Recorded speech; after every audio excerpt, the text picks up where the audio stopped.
굿모닝, 좋은 아침입니다. 오늘도 주님과 동행함으로 주님이 주신 기쁨과 평안을 누리는 귀한 하루 되시기를 소망합니다.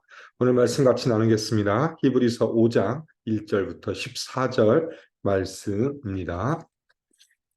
히브리서 5장 1절부터 14절 말씀입니다.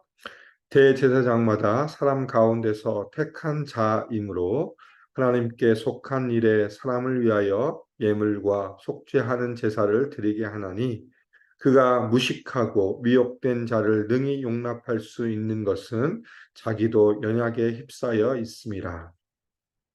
그러므로 백성을 위하여 속죄제를 드림과 같이 또한 자신을 위하여도 드리는 것이 마땅하니라. 이 존귀는 아무도 스스로 취하지 못하고 오직 아론과 같이 하나님의 부르심을 받은 자라야 할 것이니라. 또한 이와 같이 그리스도께서 대제사장이 대제사장 되심도 스스로 영광을 취하심이 아니요 오직 말씀하시니가 그에게 이르시되 너는 내 아들이니 내가 오늘 너를 낳았다 하셨고 또한 이와 같이 다른 데서 말씀하시되 내가 영원히 멜기세덱의 판차를 따르는 제사장이라 하셨으니 그는 육체에 계실 때에 자기를 죽음에서 능히 구원하실 이에게 심한 통곡과 눈물로 간구와 소원을 올렸고 그의 경건하심으로 말미암아 들으심을 얻었느니라. 그가 아들이시면서도 받으신 고난으로 순종함을 배워서 온전하게 되셨은즉 자기에게 순종하는 모든 자에게 영원한 구원의 근원이 되시고 하나님께 멜기세덱의 판차를 따른 대제사장이라 칭하심을 받으셨느니라. 멜기세덱에 관하여는 우리가 할 말이 많으나 너희가 듣는 것이 두나무로 설명하기 어려우니라. 때가 오래되었으므로 너희가 마땅히 선생이 되었을 터인데 너희가 다시 하나님의 말씀의 초보에 대해서 누구에게서 가르침을 받아야 할 처지이니 단단한 음식은 못 먹고 젖이나 먹어야 할 자가 되었도다. 이는 젖을 먹는 자마다 어린아이니 의의 말씀을 경험하지 못한 자여 단단한 음식은 장성한 자의 것이니 그들은 지각을 사용함으로 연단을 받아 선악을 분별하는 자들이니라. 아멘. 혹시 뿌리 깊은 나무를 생각해 보신 적이 있습니까? 뿌리 깊은 나무의 특징이 두 가지가 있죠. 큰 바람이 오면 흔들리지 않는다는 것이 있고, 두 번째는 뭐냐면, 가뭄이 와도 그 잎사귀가 마르지 않고 푸름을 유지할 수 있는 것이 뿌리 깊은 나무의 특징입니다. 제가 어제 새로 저희 공동체에 오신 가정과 통화를 하는데 그분이 하고 통화하면서 텍사스에 오셔서 가장 힘든 게 무엇입니까? 물어보니까 날씨라고 하시더라고요. 너무 덥다고. 너무 더워서 힘들었다고 그러시는데 이 뿌리 깊은 나무가 이 텍사스 날씨에도 푸르름을 유지할 수 있는 것은 뿌리를 아래로 깊이 내렸기 때문에 그렇습니다. 그와 마찬가지로 이 히브리서의 일차적인 독자는 누구냐면 유대인들이었습니다. 근데 유대인들이 믿음이 흔들리는 상황 가운데 있었습니다. 핍박이 오니까 그들이 자신이 믿는 예수를 버리고 오히려 유대교로 돌아가려고 하는 그런 상황 가운데 있어서 이 신앙이 흔들리는 유대인들에게 구원의 근본이 누구인가를 알려주는 것이 바로 오늘 히브리서 5장의 말씀입니다. 그것은 바로 누구냐? 예수 그리스도이시다. 우리가 어제 살펴본 4장 14절부터 시작해서 큰 대사장이 있다. 대제사장이 누구시냐? 예수 그리스도라는 임을 어제 설명하면서 오늘 5장에 와서는 구약의 대제사장과 예수님을 비교해 주는 말씀으로 이것을 설명해 주고 있습니다. 5장 1절부터 4절은 구약에 나타난 대제사장이 해야 될 일들, 대제사장이 누구인가를 설명해 주고 있고 6절부터 시작 10절은 예수님이 왜 대제사장이 되셨는가에 대해서 설명해 주고 있습니다. 1절과 4절 보면 구약의 대제사장에 대해서 이야기합니다. 1절 보니까 사람 가운데 택함을 받은 자라고 이야기하고 있고 그 사람의 역할은 무엇입니까? 대표자의 역할이다. 대표자로서 사람을 위해서 예물과 속죄 제사를 드리는 그 일을 했던 사람이 바로 대제사장이었다라고 이야기하고 있습니다. 그렇지 않습니까? 이 대제사장 1년에 한 번씩 모든 백성의 죄를 대속하는 그 일들을 했던 사람이 바로 대제사장이었습니다. 그가 모든 백성을 대표해서 하나님 앞에 나아가고 예물을 드리고 속죄의 제사를 드리는 사람이었고, 2절에 보니까 또 어떤 일을 했던 사람입니까? 무식하고 미혹된 자들을 용납하는 자였다라고 이야기하고 있습니다. 비록 자신의 연약함이 있었기 때문에, 자신도 죄인이기 때문에 그 연약함으로 인해서 잘못된 백성들, 잘못된 죄악 가운데 있는 자들을 용납하는 일들을 했던 사람이 대제사장이었다라고 이야기하고 있고, 3절에 보니까 자신을 위해서 무엇이 필요합니까? 속죄제를 드릴 필요가 있었다라고 이야기하고 있습니다. 본인도 대제사장도 하나님의 선택을 받은 자였지만 죄인이었기 때문에, 완벽하지 않는 사람이었기 때문에 자신을 위해서 속죄제가 필요한 사람이었다라고 이야기하고 있습니다. 그러면서 마지막 4절에서 존귀는 스스로가 아니라 아론의 차례를 따라서 하나님의 부르심을 받은 자로서 주어지는 것이다라는 것을 이야기해 주고 있습니다. 하나님께 받은 영광은 스스로 취한 것이 아니라 하나님의 부르심에 따라서 주어진 것이다.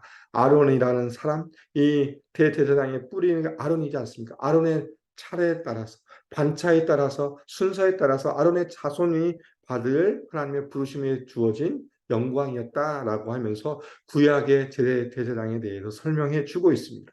그러면서 이제 5절부터 시작해서 10절까지는 예수님이 어떠한 분이신가, 왜 예수님이 대제사장으로 되셨는가를 설명해 주고 있습니다.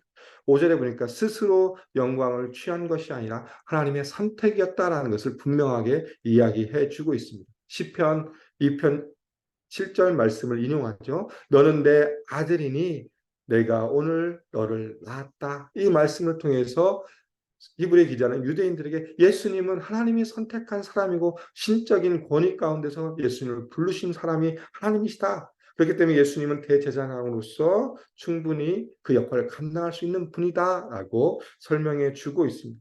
그러면서 6절에 보니까 또 시편 100편 110편 4절을 인용해서 멜기세덱의 반차를 따른 제사장이라고 이야기해 주고 있습니다. 이 5절과 6절을 통해서 예수님의 대제사장 되심을 설명해 주고 있습니다. 너희가 알고 있는 시편에 보면 이 2편과 시편 110편을 통해서 예수님이 바로 이런 분이시다, 대제사장이다라고 이야기하고 있습니다.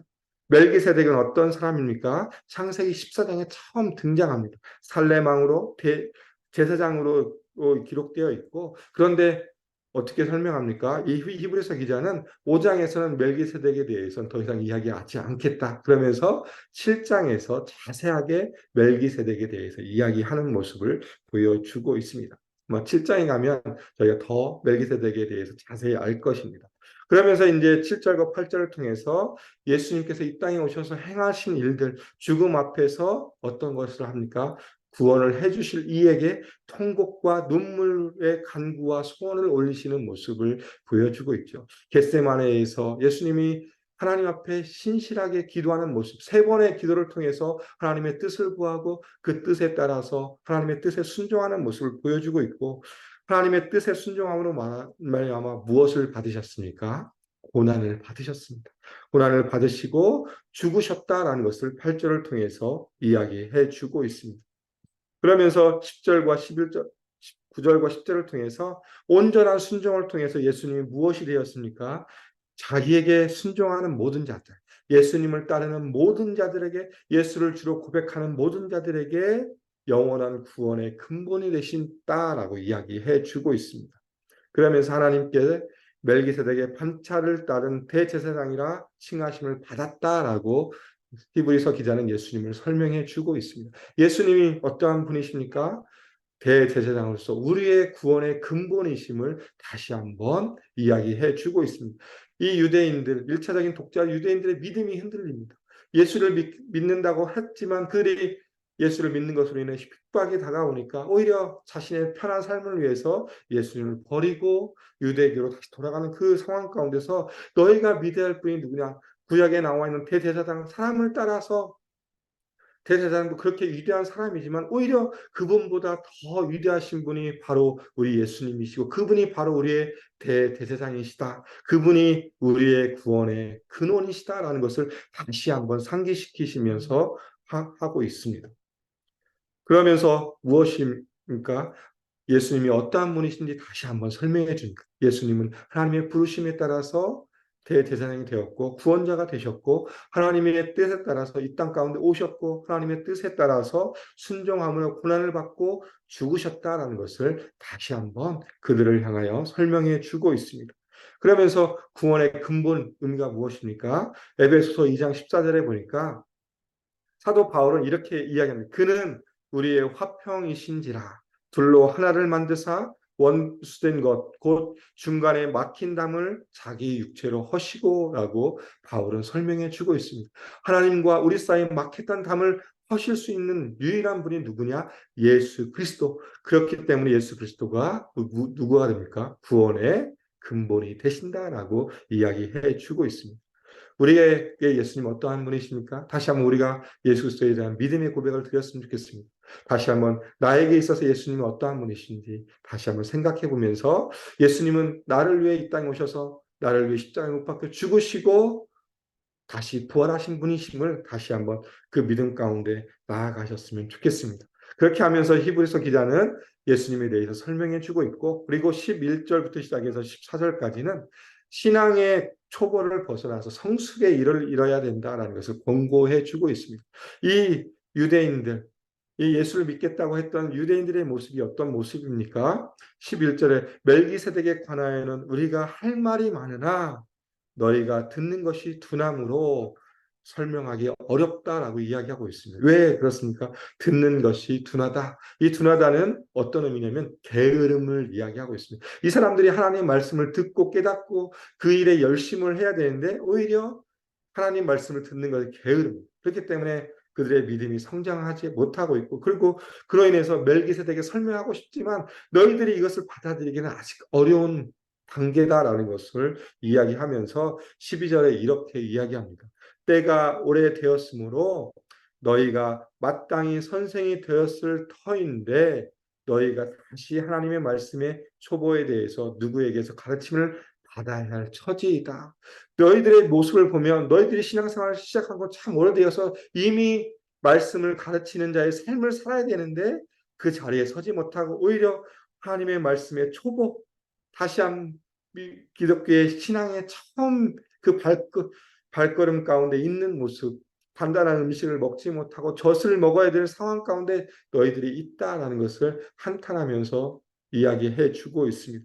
그러면서 13절에 젖을 먹는 자와 14절에 단단한 음식을 먹는 자의 차이에 대해서 설명해 주고 있습니다. 젖을 먹는 자는 어린아이와 같고 의의 말씀을 경험하지 못한 자, 정말 말씀을 듣는데 그 말씀을 삶 가운데서 경험하지 못하고 그 말씀대로 살아가지 못한 자가 바로 젖을 먹는 자이고 단단한 음식은 무엇입니까? 장성한 자, 지각을 사용해서 연단을 받아 선악을 분별하는 자 무엇입니까? 하나님의 뜻에 따라서 하나님의 뜻 가운데서 살아가는 삶의 모습이 단단한 자의 삶의 모습이다. 그러면서 너희가 단단한 자의 삶의 모습을 가야 된다라는 것을 또 6장부터 시작해서 다시 한번 히브리서 기자는 권고해 주고 있습니다. 이 말씀을 생각하면서 11절부터 14절의 말씀을 보면서 우리의 모습을 다시 한번 점검해 봤으면 좋겠습니다. 우리는 현재 어떤 위치에 있는가? 사도 바울은 우리에게 이렇게 말씀하십니다. 에베소서 4장 13절에 우리가 다 하나님의 아들을 믿는 것과 아는 일에 하나가 되어 온전한 사람을 이루어 그리스도의 장성한 분량에 충만한 데까지 이르리니라고 이야기해 주고 있습니다. 우리가 예수를 안다면 또 그 믿는다면 그것을 통해서 우리는 매일매일 누구를 닮아갑니까? 그리스도의 장성한 분량에까지 이른다라고 이야기해 주고 있습니다. 예수님의 성품, 예수님의 인격을 닮아가서 정말 우리의 믿음이 점점 성숙하고 성장하고 단단한 음식을 먹을 수 있을 정도로 되어질 것이다라고 사도 바울은 우리에게 권면해 주고 있습니다. 옛말에 이런 말이 있습니다. 9일신, 1일신, 5일신 한 번쯤은 들어보셨을 것입니다. 어떤 뜻이냐면 어제와 다른 오늘을 위해서 오늘을 살아야 하고 어제보다 나은 오늘을 위해 매일 새롭게 거듭나야 진정한 삶을 살 수 있다는 뜻입니다. 이 말씀을 적용하면 우리의 삶도 똑같습니다. 우리가 예수를 처음 믿었을 때 그 신앙에서 하루하루 살아갈 때 어제보다 오늘이 더 좋은 신앙의 모습을 보여줘야 되고, 그로 인해서 매일매일 우리를 새롭게 함으로 우리의 신앙이 한 걸음 한 걸음 주님을 닮아감으로 장성한 분량이 이렇게까지 자라가는 삶이 돼야 된다라고 이야기할 수 있는 것입니다. 오늘 말씀을 정리하면서 우리는 어떤 삶인지 다시 한번 우리의 믿음을 점검해 봤으면 좋겠습니다. 나는 얼마만큼 예수 그리스도, 나의 삶의 구원자이시고 나의 삶의 주인이시고 우리의 구원의 근본이신 예수 그리스도께 얼마만큼 내 믿음의 뿌리를 내리고 있는지 다시 한번 점검하면서, 또한 나의 믿음이 하루하루 살아갈 때 어제보다 오늘이 더 좋고 오늘보다 내일이 더 좋아진다는 그 믿음 가운데, 정말 말씀과 기도 가운데 하나님을 바라보며 그리스도인 장성한 분량에 이르기까지 살아가고 있는지 우리의 믿음을 점검하면서 다시 한번 믿음의 결단을 올리면서 하나님의 신실한 백성으로, 하나님의 신실한 자녀로 오늘 하루도 살아가기를 주님의 이름으로 소망하며 축복합니다. 기도하겠습니다. 하나님 감사합니다. 우리에게 또 오늘 귀한 말씀을 통해 다시 한번 예수 그리스도가 어떠한 분이신지, 예수 그리스도는 하나님의 부르심을 따라서 우리를 위해 이 땅에 오셔서 십자가에 못 박혀 죽으시고 부활하신 놀라운 구원자이심을 다시 한번 기억하게 해주시고, 그 예수 그리스도께 우리의 믿음의 뿌리를 내릴 수 있도록 우리와 함께 해주시고, 또한 우리의 믿음이 날마다 날마다 새로워지며 그리스도의 장성한 분량이 이르기까지 날마다 나아갈 수 있도록, 또 말씀과 기도 가운데 나아갈 수 있도록 하나님 우리와 함께 해주시며 인도하여 주시옵소서. 오늘 하루도 우리에게 허락하여 주셔서 감사합니다. 오늘 하루의 삶을 통하여서 온전히 주의 영광을 위해 살아가는 귀한 삶이 될 수 있도록 성령께서 지키시며 인도하여 주시고, 무더운 날씨 가운데 하나님께서 영육간의 강건함을 허락하여 주시옵소서. 주님 감사합니다. 예수님 이름으로 기도드립니다. 아멘.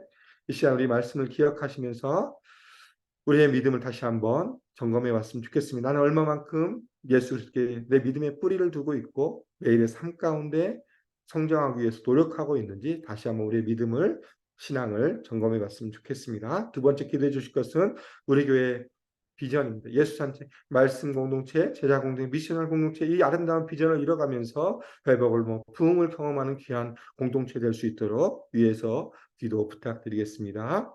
마지막으로 인도네시아에서 선교하고 계신 김충환 선교사님, 김미 선교사님을 기도해 주시고, 목장에서 후원하고 기도하는 선교사님들을 위해서 기도 부탁드리겠습니다. 투병 중인 성도님들, 또 경제적으로 신분적으로 어려움 가운데 있는 성도들을 위해 기도 부탁드리고, 특별히 기도해 주실 것은 우리 김영수 집사님을 위해 기도 부탁드리겠습니다. 오늘 오전 7시부터 9시 사이에 지금 튜브 피딩을 제거하고 위에 직접 튜브를 연결하는 수술이 잡혀 있습니다. 하나님 은혜 가운데 이 모든 것들이 잘 진행되고, 그로 인해서 우리 김영수 집사님 잘 회복할 수 있도록 사랑하는 우리 김영수 집사님 위해서 합심으로 같이 기도하고 일상의 삶으로 나아가겠습니다. 함께 기도하겠습니다.